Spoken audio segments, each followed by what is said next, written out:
Insight के daily current affairs पढ़ते हैं 18 जुलाई के। 6 टॉपिक्स हैं। पहला है यूएस का trinity test, second is PM Svanidhi.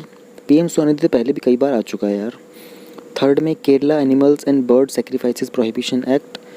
Fourth is PM's award for excellence in public administration. Fifth is India registers a steep decline in maternal mortality ratio. Sixth is Bhagirathi eco sensitive zone. US trinity test is covered under GS paper 1 और इसमें history of the world section के अंदर ही पूरा का पूरा आता है। इतना बड़ा मैं पढ़ूंगा नहीं, कोई पॉइंट नहीं है, आप लोग देख लीजिए कि हिस्ट्री ऑफ द वर्ल्ड के अंदर ये आएगा। एक आइडिया दे देता हूँ, जो पहला एटम बॉम्ब का टेस्ट हुआ था उसके रिगार्डिंग ये है। 16 जुलाई एग्जैक्टली 75 ईयर्स अगो, 75 साल पहले साइंटिस्ट ने टेस्ट किया था एक गैजेट जो वर्ल्ड का फर्स्ट एटॉमिक बॉम्ब था। इसका नाम दिया गया था गैजेट और इसको डब किया गया था ट्रिनिटी टेस्ट के ऊपर के नाम से। इसके एक महीने बाद ही, मतलब एक महीने से भी कम टाइम के अंदर, एक आइडेंटिकल ऐसा ही दिखने वाला दूसरा न्यूक्लियर बॉम्ब जिसका नाम था फैट मैन, उसे ड्रॉप किया गया था जापान के सिटी नागासाकी के ऊपर, जिसमें tens of thousands of people मर गए थे। अच्छा, यहाँ पर ही एक पहला सवाल है आपसे मैं पूछ लेता हूँ। एक तो था फैट मैन, दूसरे वाला का जो हिरोशिमा पे गिराया गया था उसका क्या नाम था? तो यहाँ पर इस पूरे न्यूज़ के अंदर हमको क्या जानने की ज़रूरत है? पहले चीज़, जो सुपर बॉम्ब था जिसका निक नेम था गैजेट, ये डेवलप किया गया था यूएस के मैनहट्टन प्रोजेक्ट के अंदर। ये थोड़ा इंपॉर्टेंट रहेगा I think history part point of view से। मैनहट्टन प्रोजेक्ट जो था उसका एम था न्यूक्लियर वेपन्स बिल्ड करना, ताकि जो अलाइड फोर्सेस थे, जैसे यूएस हो गया था, रशिया वगैरह हो गए थे, अलाइड फोर्सेस थे ना, और एक्सेस पावर्स कौन से थे? Germany, Japan, Italy. तो इन अलाइड फोर्सेस को जर्मनी, इटली और जापान के अगेंस्ट पावरफुल डिक्लेयर करना, इनको पावर देना, इनको स्ट्रेंथन करना। जो सुपर बॉम्ब था ये डिज़ाइन किया गया था और कॉन्सेप्चुलाइज किया गया था एक टीम ऑफ साइंटिस्ट के द्वारा, जिसको हेड कर रहे थे जे रॉबर्ट ओपेनहाइमर। ओपेनहाइमर को ही बाद में father of the atomic bomb कहा गया था। ये फिजिक्स के प्रोफेसर थे यूनिवर्सिटी ऑफ कैलिफोर्निया बर्कली के अंदर। एक बहुत बड़ी बात उन्होंने कही थी अपने जीवन के अंदर। उन्होंने कहा था कि उनको मतलब बेसिकली उनको बहुत रिग्रेट हुआ था कि he is the father of atomic bomb. तो वो कुछ उन साइंटिस्ट में से थे जिनको अपनी क्रिएशन के ऊपर रिग्रेट हुआ था।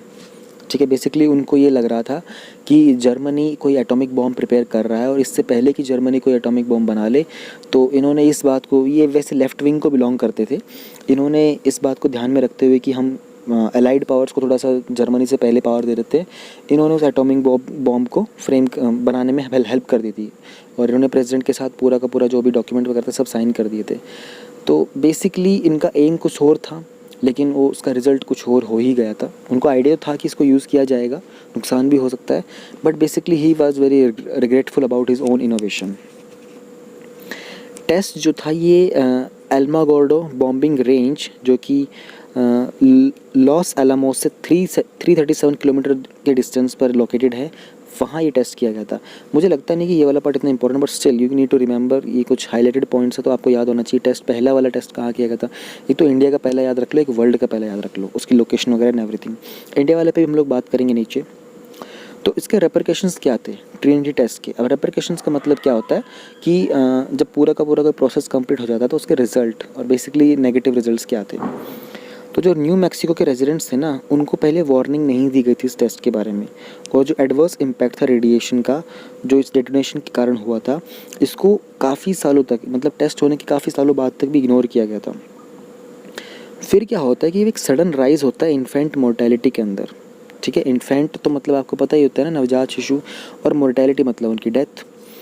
तो कुछ सेवरल रेजिडेंट्स थे, उन्होंने कंप्लेन किया था कि जो नंबर ऑफ़ कैंसर पेशेंट्स हैं वो इंक्रीज़ हुए ट्रिनिटी टेस्ट के बाद में, और जो डस्ट हुई थी, जो डस्ट निकली थी इस एक्सप्लोजन के कारण, एक्सपेक्ट किया गया था कि वो ट्रेवल करती थी 100 माइल्स टेस्ट साइट से।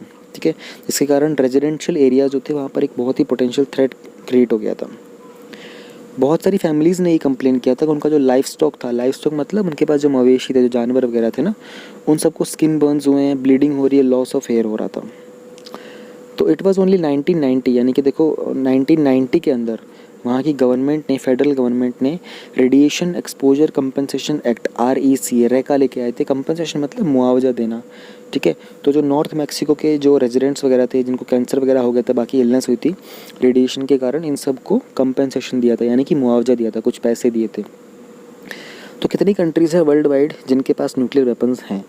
75 ईयर्स ट्रिनिटी टेस्ट के होने के बाद वो आज की डेट में वर्ल्ड में 9 कंट्रीज़ हैं जो उनके पास करंटली न्यूक्लियर वेपन्स हैं।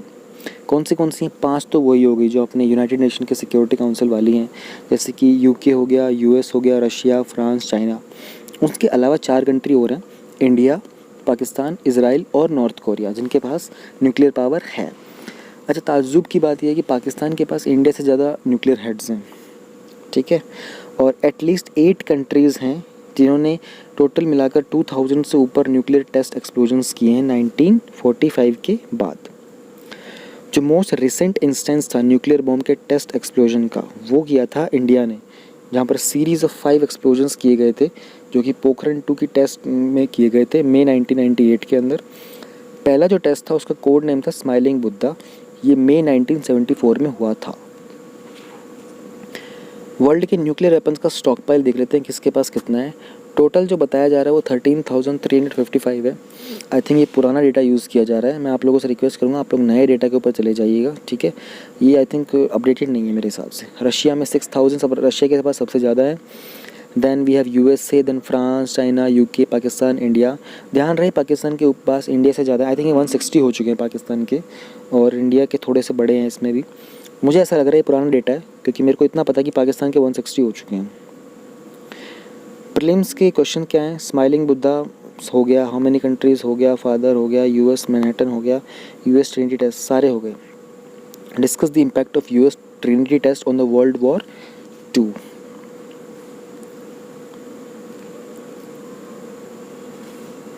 PM street vendors Atmanirbhar Nidhi, PM Svanidhi, ये वाली स्कीम पहले हम लोग कई बार डिस्कस कर चुके हैं जीएस पेपर 2 के अंदर। Welfare schemes for vulnerable sections of the population by the centre and states and the performance of these schemes. I think इसमें कोई अपडेट आया हुआ है, इसलिए इसको दोबारा बताया गया। तो इसमें ज़्यादा कुछ जानने का होगा नहीं, सब कुछ हम कई बार, एक बार भी नहीं मल्टीपल टाइम्स हुआ था। तो अगर 1-2 बार होता तो मैं शायद उसको रिपीट करता। आई थिंक मैंने 4-5 बार इसको बता चुका हूँ। पिछले मंथ में 2-3 बार ही आ चुकी थी। देख लेते हैं अपडेट क्या है। एक मोबाइल ऐप है पीएम स्वनिधि नाम से, वो लॉन्च की गई है ताकि माइक्रो क्रेडिट फैसिलिटी जो है वो स्ट्रीट वेंडर्स को डोर स्टेप से प्रोवाइड की जा सके। माइक्रो क्रेडिट का मतलब समझना चाहिए, ये बहुत इंपॉर्टेंट कीवर्ड्स होते हैं। बेसिकली आपको लोन लेने की फैसिलिटी जो है ना वो ऐप के थ्रू भी अवेलेबल कराई जाएगी। ऑलराइट, इस ऐप का सिंपल एड है user friendly digital interface provide करना। किसके लिए? लैंडिंग इंस्टीट्यूशंस और उनके जो फील्ड फंक्शनरीज होते हैं, ताकि सोर्सिंग, प्रोसेसिंग और जो भी लोन एप्लीकेशंस का काम होता है स्ट्रीट वेंडर्स के लिए स्कीम के अंडर, वो सारा बहुत ईजिली और एफिशिएंटली किया जा सके। इम्प्लीमेंटिंग एजेंसी क्या है? Last month ministry of housing and urban affairs ने साइन किया था एक MOU सिडबी के साथ, ठीक है, ताकि जो सिडबी को एंगेज कर सकें एक इम्प्लीमेंटेशन एजेंसी के तौर पर इस पूरी स्कीम के लिए। सिबली सारी की सारी जो क्रेडिट गारंटी होती है ना लैंडिंग इंस्टीट्यूशन की, वो मैनेज करेगा किसके थ्रू? CGTMSC, यानी कि credit guarantee fund trust for micro and small enterprises. Basically इस तरह की जो क्रेडिट गारंटी होती है ना, क्रेडिट गारंटी फंड का मतलब क्या होता है? जस्ट इन केस अगर आप अपना फंड वगैरह जो आप लोन लेते हो आप रिटर्न नहीं कर पाते हो, तो एक फ़ंड क्रिएट किया जाता है गवर्नमेंट के द्वारा। उस फंड में से लेकर आपका जो लोन होगा वो सबमिट करवाया जाएगा। एंड अनदर थिंग, इसमें अच्छी चीज़ ये होती है कि इसमें आपको कोलेटरल सबमिट नहीं करना पड़ता। तो ऐसा कुछ हो रहा होता तो ऑब्वियस सी बात है कि आपकी जो वेरिफिकेशन होगी वो प्रोसेस भी काफ़ी स्ट्रॉन्ग होगा, ठीक है। गवर्नमेंट ऐसे ही तो हर एक को फ्री में लोन नहीं बंटवा देगी कि भाई आप लोन, फिर आपकी लोन को रीपे ना करने की भी आपको प्रॉपर रीजंस का प्रूफ देना पड़ता है कि इस कारण से मैंने इतना लोन लिया था and I am not able to pay it. तो एक गारंटी होती है। कोलेटरल का सबसे ज़्यादा इंपॉर्टेंट होता है, यहाँ पर आपको कोलेटरल सबमिट नहीं करना पड़ता लोन के लिए। ओवरव्यू क्या स्कीम का? एक special micro credit facility plan है जिसमें अफोर्डेबल लोन मिल जाता है 10,000 रुपये तक का, और ये more than 50 lakh street vendors को मिलेगा। स्पेशली वो लोग जिनके जो बिज़नेस ऑपरेशनल थे 24 मार्च 2020 उस डेट को और उससे पहले, ठीक है। और फिर कोविड-19 के कारण, उनका पैंडमिक के कारण उनका जो बिज़नेस वगैरह था वो डिस्टर्ब हो गया था। स्कीम हमारी वैलिड रहेगी मार्च 2022 तक, ठीक है। सिडबी टेक्निकल पार्टनर रहेगा इम्प्लीमेंटेशन के लिए। All right, it will manage the credit guarantee, ये तो हमने ऊपर भी डिस्कस कर लिए दोनों पॉइंट। तो इस स्कीम के अंदर जो लोन्स वगैरह उसका क्या होगा? इस स्कीम के अंदर जो वेंडर्स होंगे वो वर्किंग कैपिटल लोन ले सकते हैं 10,000 रुपये तक की, ठीक है, जिसको रिपेबल करेंगे मंथली इंस्टॉलेशन के अंदर 1 साल के अंदर अंदर। टाइमली और ईयरली रिपेमेंट होगी। लोन की इंटरेस्ट सब्सिडी मिलेगी 7% की, अगर जो क्या कहते हैं डायरेक्ट बेस, अगर वो टाइमली अपना जो रिपेमेंट कर पाते हैं लोन वगैरह का वो कर देते हैं तो 7% की सब्सिडी मिलेगी उनको, जो इंटरेस्ट रेट होता है उसका, और ये डायरेक्ट उनके बैंक अकाउंट के अंदर ट्रांसफ़र कर दी जाएगी, ठीक है। अर्ली रिपेमेंट के लिए कोई पेनल्टी वगैरह भी नहीं होगी। एलिजिबिलिटी की बात करते हैं। स्कीम जो है ये एप्लीकेबल किस किस के ऊपर है?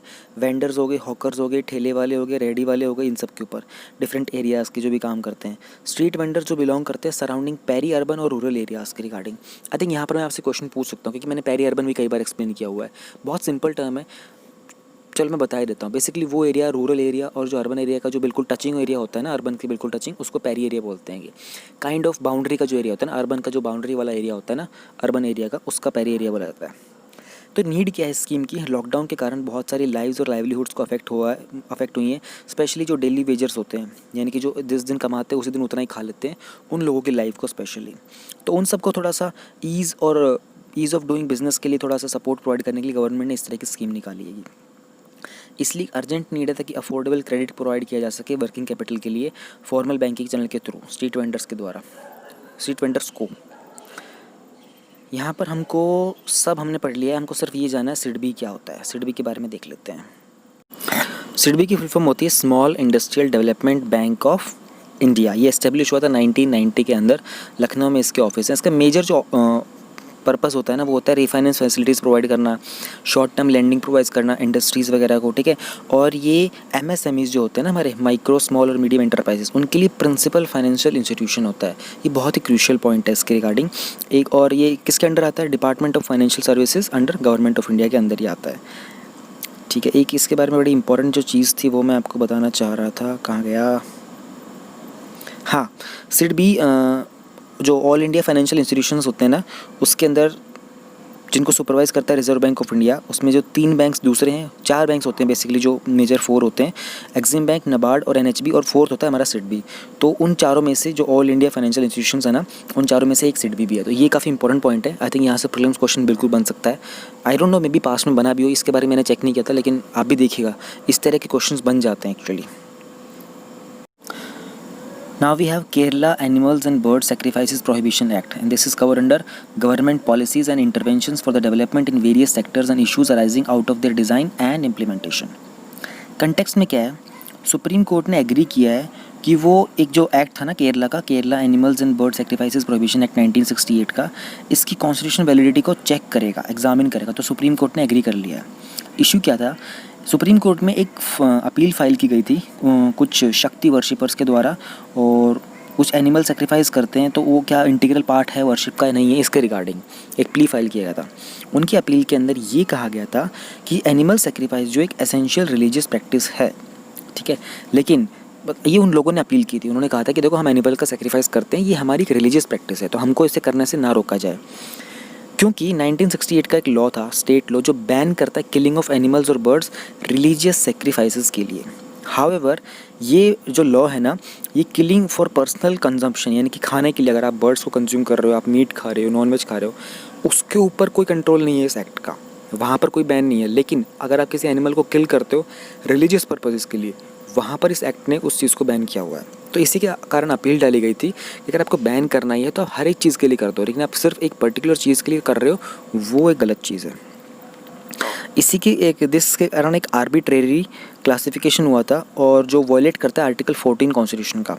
आर्बिट्रेरी क्लासिफिकेशन का मतलब कि अपनी मन मर्जी से, ठीक है, एक तरफा होकर किसी एक पर्टिकुलर चीज़ को ध्यान में रखकर आपने ऐसा डिसीजन ले लिया गया है, लेकिन आपका जो डिसीजन है वो आर्टिकल 14 को वॉयलेट करता है। प्लस में ये वॉयलेट करता है right to practice religion and manage religious affairs, जो कि आर्टिकल 25 और 26 ऑफ द कॉन्स्टिट्यूशन के अंडर भी आते हैं। जो अपीलेंट्स हैं उन्होंने कहा है कि if the killing of animals and birds was to be prohibited let it be so for all purposes. वो यही कहना चाह रहे हैं, अगर आपको एनिमल्स और बर्ड्स की किलिंग को प्रोहिबिट करना है तो आप हर एक चीज़ को प्रोहिबिट कर दीजिए ना, सिर्फ रिलीजन को टारगेट मत कीजिए। बिसाइड सेक्शन 28 जो कि prevention of cruelty to animals 1960 का है, it does not make killing of animals for religious purpose on an offence.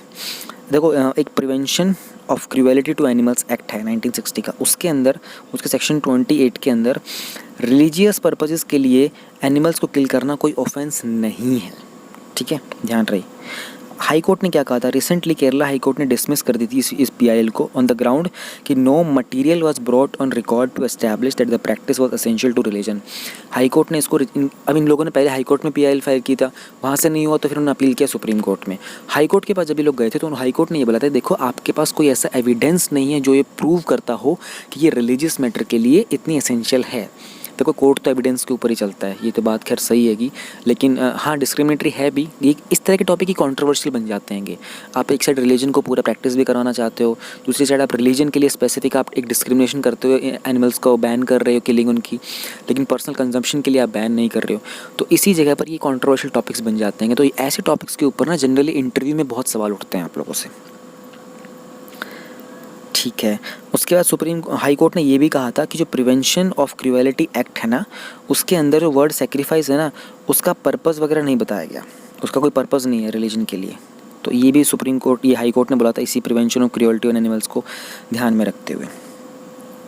यहाँ पर हमें पढ़ना है who and where can a PIL be filed, what is the writ and writ petition, section 28 the prevention of cruelty to animals, article 14, 25, 26 और recent issues क्या थे, Kerala animals and bird sacrifices act of 1968 के। Okay, so when we are talking about PIL stands for public interest litigation. इसे कोई भी person file कर सकता है जो इंडिया का सिटीज़न है, ठीक है, जो नेम प्रिस्क्राइब करता है वो it should be in the public interest.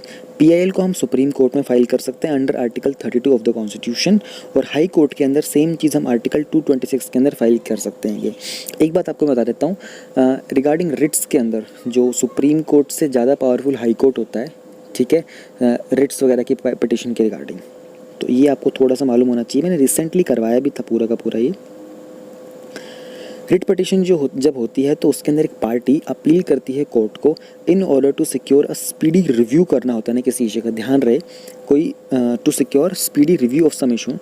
Writ petition essentially एक कोर्ट पिटिशन होता है एक्स्ट्रा ऑर्डिनरी रिव्यू के लिए, जिसमें आप कोर्ट को बोलते हो कि आप वो इंटरवीन करे किसी लोअर कोर्ट के डिसीजन के अंदर। और रिट का मतलब एक ऑर्डर होता है, ठीक है, और वारंट जो होता है ना वो भी एक टाइप ऑफ रिट ही होता है। काफ़ी अच्छा होता है, डायरेक्ट कुछ वर्ड्स के मीनिंग मिल जाते हैं।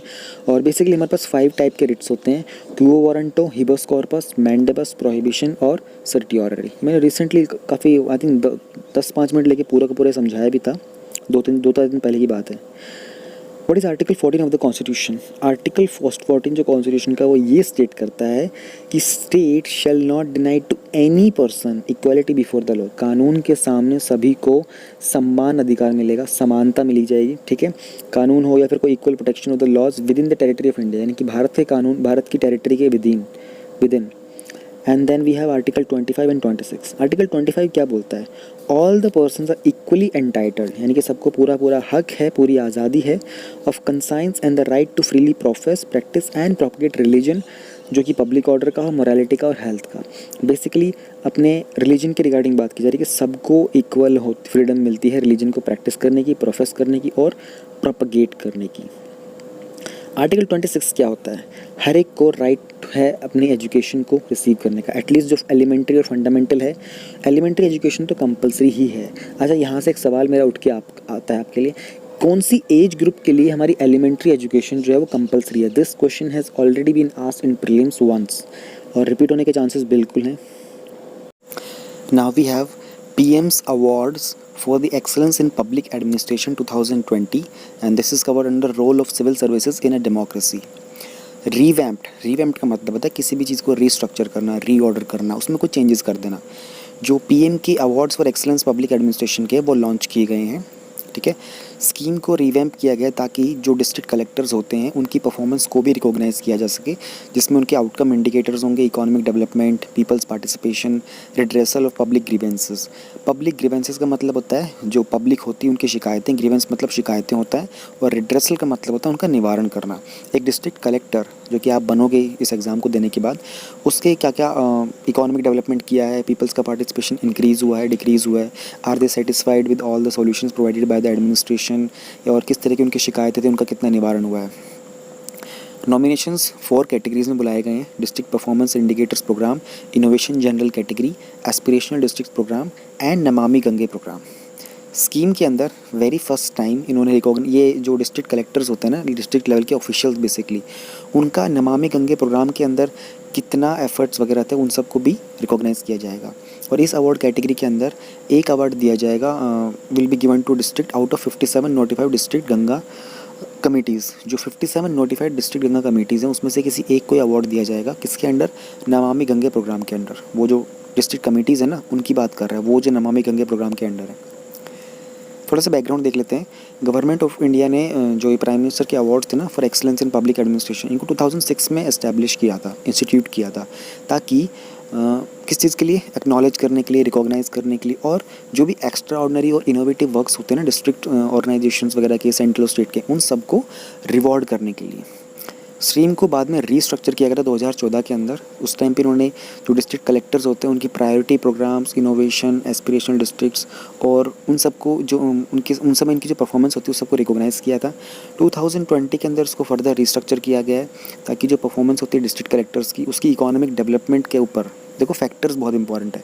जब भी रीस्ट्रक्चरिंग हुई है ना, 2014 में हुई है, 20 के अंदर हुई है, 6 में बनने के बाद, तो कई नए नए फैक्टर्स ऐड किए गए थे, वो बड़े इंपॉर्टेंट होते हैं। तो ये क्वेश्चन बन सकता है प्रीलिम्स के अंदर कि उस ईयर के अंदर, पर्टिकुलर ईयर के अंदर कौन सा फैक्टर ऐड किया गया था। 2020 के अंदर बड़ा इंपॉर्टेंट हो गया इकोनॉमिक डेवलपमेंट, और ये नमामि गंगे प्रोग्राम वाला भी। फॉर द ईयर 2020 जो स्कोप है अवार्ड्स का उसको थोड़ा सा एक्सपैंड कर दिया गया है ताकि हम उन ऐसे एरियाज़ को आइडेंटिफाई करें जिनके अंदर जो ओवरऑल आउटकम है ना उसकी एक ओरिएंटेड परफॉर्मेंस है डिस्ट्रिक्ट्स के अंदर, जो भी पर्टिकुलर सेक्टर्स उन्होंने मेंशन किए वहाँ पर। When PM's award for excellence in public administration launched हो गया, एलिजिबिलिटी हो गया, रिसेंट चेंजेस हो गया, नमामि गंगे क्या हो गया, और who heads district Ganga committee, ये देख लेते हैं एक बार हम लोग। नमामि गंगे प्रोग्राम जो है ना ये बहुत ही क्रूशियल प्रोग्राम है, ठीक है, इसके बारे में आपको पता ही होना चाहिए। जो पार्लियामेंट में जब बजट को टेबल किया गया था ना 10 जुलाई 2014 को, उस समय union finance minister Arun Jaitley ji थे। उन्होंने कहा था एक इंटीग्रेटेड गैंजेस डेवलपमेंट प्रोजेक्ट होगा जिसका नाम होगा नमामि गंगे, ठीक है, और उन्होंने इसको 2000 करोड़ रुपए एलोकेट कर दिए थे इस पर्पज़ के लिए। ऑब्जेक्टिव बहुत सिंपल सा था, गंगा रिवर का पूरा पॉल्यूशन जो उसको निकालना, उसको कंजर्व करना, उसको रेजुविनेट करना।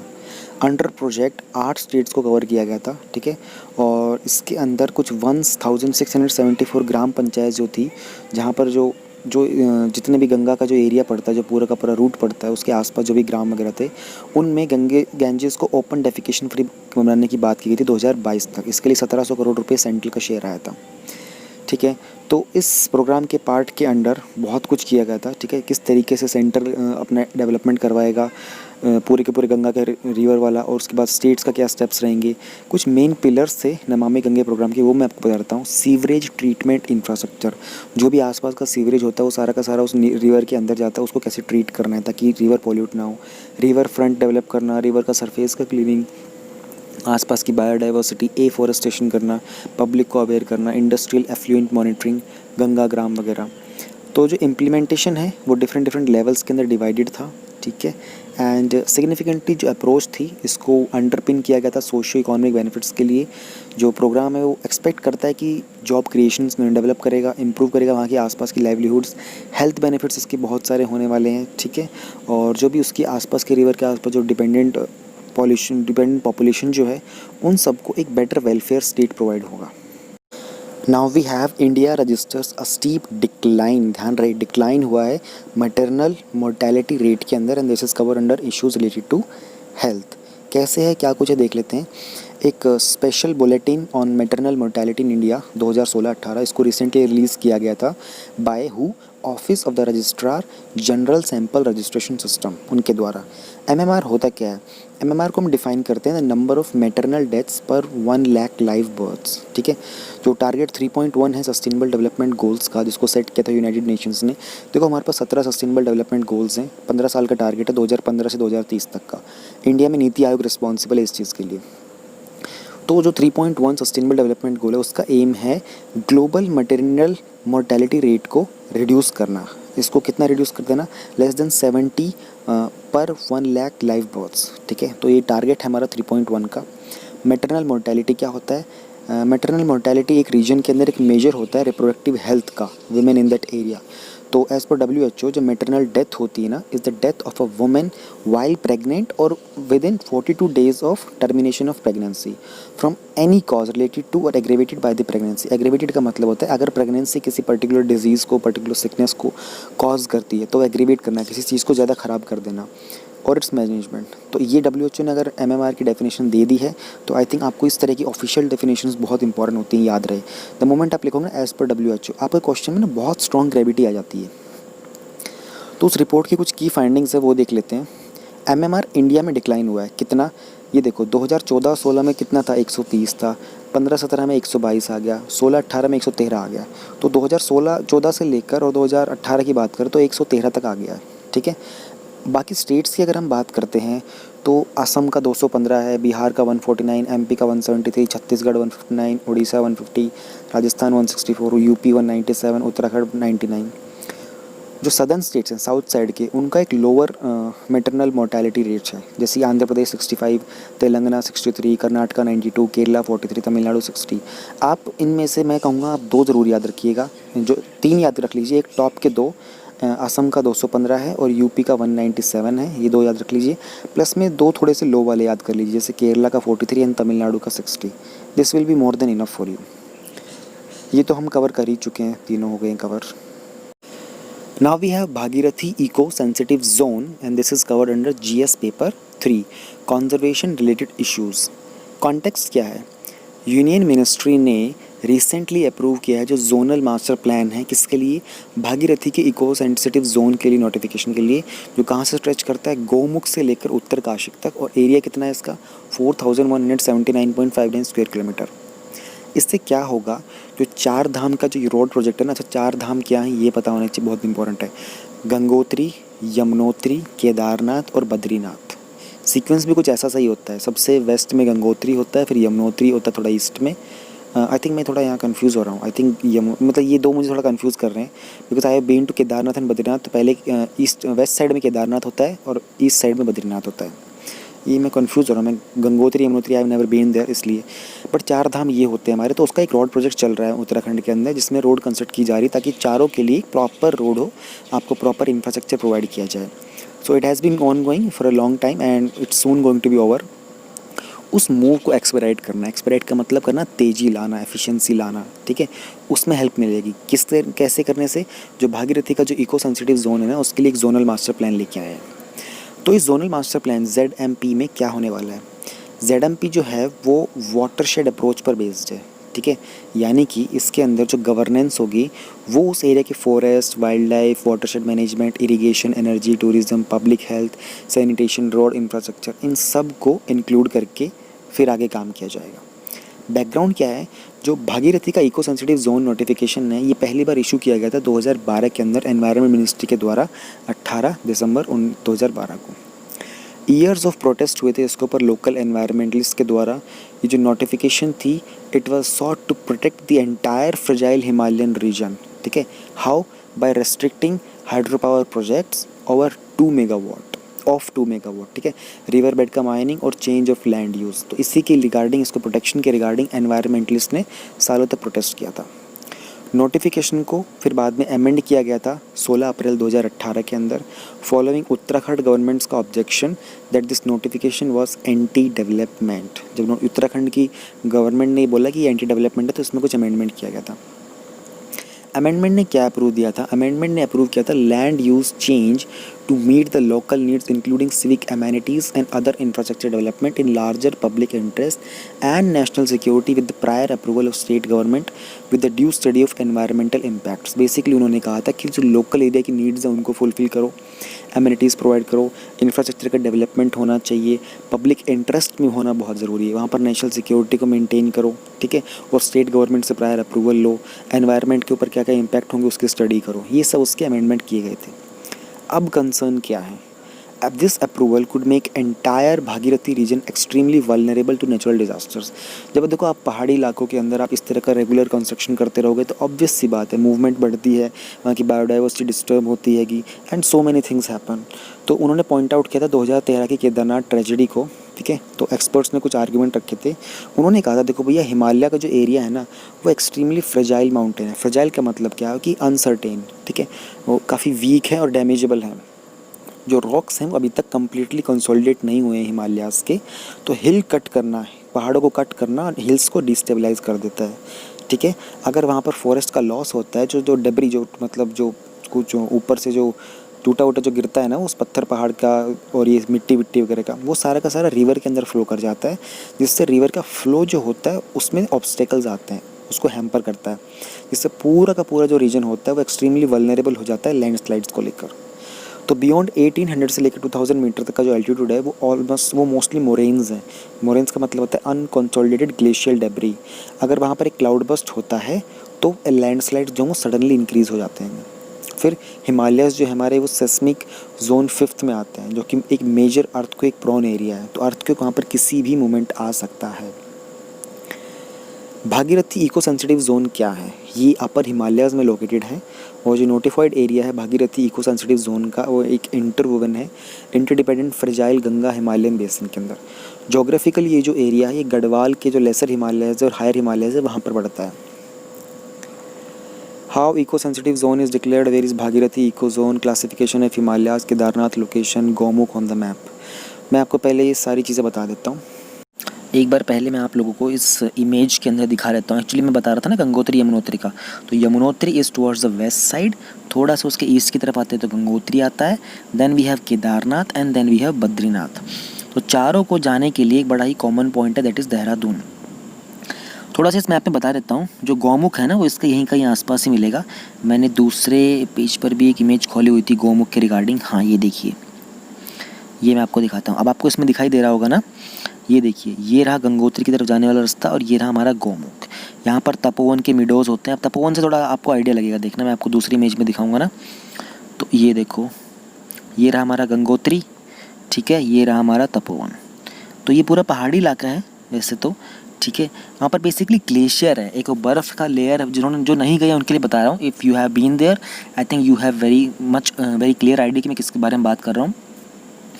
बर्फ़ है पहाड़ के ऊपर, वो एक पॉइंट से नहीं, अलग अलग पहाड़ के छोटे छोटे पॉइंट से थोड़ा थोड़ा पानी इकट्ठा होकर के आ रहा होता है। सारा का सारा मिलजुल के नीचे बन जाता है। उसमें कहीं मंदाकिनी मिलती है, कहीं कोई सरस्वती का भी कुछ पार्ट मिलता है, कहीं कुछ मिलती है, कहीं कुछ मिलती है। बहुत सारी रिवर मिल कर के ना फिर फाइनली आके हमको गंगा मिलती हैगी। तो ऋषिकेश से पहले देवप्रयाग आता है, देवप्रयाग के ऊपर अलकनंदा और भागीरथी मिलते हैं, ए और बी दोनों मिलते हैं, तब हमारी प्रॉपर गंगा बनती हैगी। उससे पहले डिफरेंट छोटे छोटे चैनल्स होते हैं इनके बने हुए। तो this you need to know. And then we were talking about prelims link के हिसाब से मैं आपको ज़्यादा हिमालयस के बारे में नहीं बता पाऊंगा, लेकिन ऊपर का एक आइडिया ज़रूर दूंगा क्योंकि ये तो बहुत बेसिक होता है, बचपन में भी बहुत पढ़ा है और आप लोगों ने ज्योग्राफी में एनीवे कवर कर ही लिया होगा। एक हल्का सा ऊपर से बता देता हूँ। ट्रांस हिमालयाज़ होते हैं, ग्रेटर हिमालयाज़ होते हैं, लेसर हिमालयाज़ होते हैं। शिवालिक्स बोलते हैं आउटर हिमालयाज़ को, ईस्टर्न हिल्स को पूर्वांचल बोलते हैं। थोड़ा सा मैप में दिखा देता हूँ, ईजी हो जाएगा आपको अंडरस्टैंड करना। ये देखिए, आपको ये ऊपर दिखाई दे रहा है लेफ़्ट साइड के अंदर, ग्रेटर हिमालयाज़ ही अपर रीजन की साइड होता है, ठीक है। इसके बिल्कुल ऊपर की साइड में होते हैं, इनकी हाइट ज़्यादा होती है। फिर लेसर हिमालयाज़ होते हैं और फिर आउटर हिमालयाज़ होते हैं। इंपॉर्टेंट पीक्स इन्होंने इस इमेज में काफ़ी अच्छी दिखा रखी, तो एक जन उनके नाम देख लेना ज़रा। ट्राइंगल के अंदर कश्मीर के अंदर वन इज़ नंगा पर्वत, सेकेंड इज़ माउंट K2, ठीक है। And then we have third पे Mount Kailash in the Nepal region, and then Mount Everest is there, then Kanchenjunga is there, then Namcha Barwa is there. Trans Himalayan ranges के बारे में बात की गई है, 1 2 3 4। Karakoram range is there, Ladakh range is there, Zanskar range and Kailash range. So I think I will be able to show you only this much, क्योंकि prelims specific है, क्योंकि डिटेल में समझाने लगे ना तो एक हिमालयस अपने आप में बहुत बड़ा टॉपिक है। So I think that is it.